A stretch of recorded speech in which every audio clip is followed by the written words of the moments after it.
Imagine two people looking at the same map, but one believes the North Star is the only guide, and the other relies only on GPS. They aren't trying to fail, they just have fundamentally different definitions of direction. That is the psychological chasm dividing Gen X and Gen Z in the modern world. It's not just an argument about office music or Slack etiquette. It's a deep systemic clash of core psychological values. You're watching one generation who is told no one is coming to save you confront a generation who is taught you cannot save yourself alone. This isn't a culture war, it's a conflict of context. And if you're a manager, an employee, or just trying to survive a family dinner, understanding this psychological friction is the single most valuable skill you can learn. Today, we're unpacking the psychological blueprints of the Gen Z and Gen X mindsets and revealing the single unconscious belief that makes them fundamentally misunderstand each other. At the heart of the Gen X experience is radical self-reliance. They were the original latchkey kids growing up in a world where institutions, marriage, government, corporations were often failing. The psychological takeaway was simple: trust yourself, minimize dependence, and keep your head down to survive and succeed. For Gen Z, the core value is system awareness. They entered adulthood during a continuous global crisis, hyperconnected and constantly absorbing data that showed systemic failures: economic, environmental, and social. Their psychological takeaway is the opposite. The system is broken and personal effort alone is insufficient. Change requires collective action, transparency, and a focus on well-being. This foundational difference creates two immediate friction points: communication and commitment. For Gen X, communication is a transaction built on the psychological principle of efficiency. Say what needs to be said, then leave. Silence means compliance, and no news is good news. They view frequent status updates or excessive emotional context as signs of insecurity or incompetence. But for Gen Z, communication is a connection built on the psychological principle of validation. They operate from a place of contextual completeness.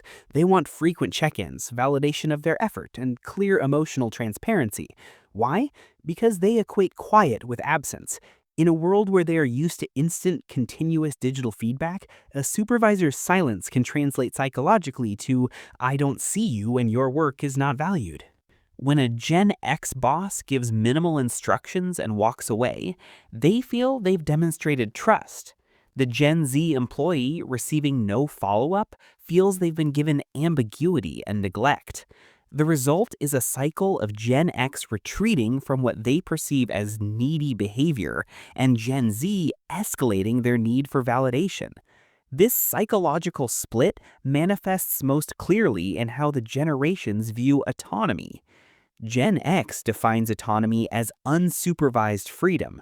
It means being given a task and the space to figure it out without interference.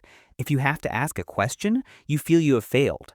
This stems from a core belief that competence is demonstrated through independent solutions. Gen Z, however, defines autonomy as guided agency. They are comfortable asking questions precisely because they see it as part of the process.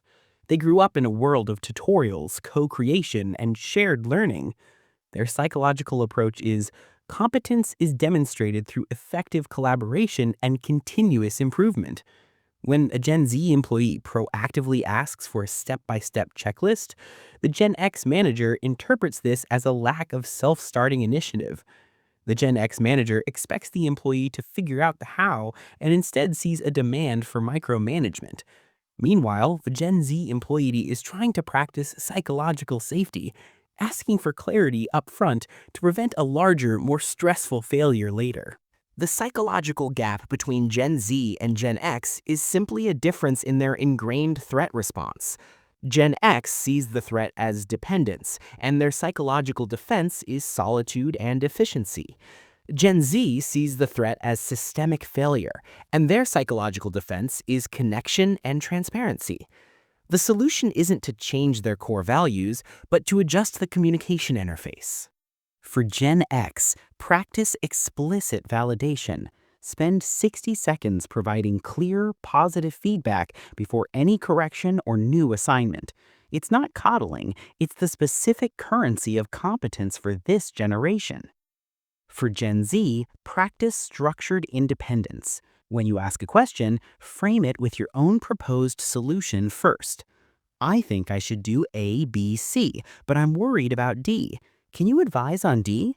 This speaks to the Gen X value of self-reliance while still securing the connection and validation you need. By simply reframing one another's actions from insubordination versus insecurity to two different strategies for achieving success, you can finally translate each other's map and start moving in the same productive direction.